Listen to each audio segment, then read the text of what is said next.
You need to select what sort of model you're going to be using in your business, whether it's ChatGPT, Gemini, Perplexity, or any other. For this instance, I'm using Perplexity Max, which is the highest pro version. I'm just briefly showing you threads, pages, and media. For this instance, I'm going to show you Perplexity Apps, which is Perplexity Labs. You can create, as an example, a WHS interactive WHS Management Plan within minutes. Project details all fillable. Make sure the prompts are right. Roles and responsibilities. Consultation, you can record toolbox talks and side inductions.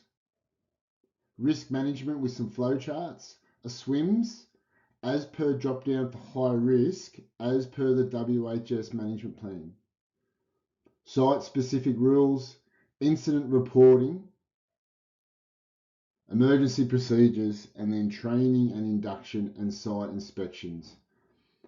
Okay, we can work in this in more depth. It's all within the prompt. You need to get the prompt correct, and that is role, task, and instructions. Reach out if you want to help.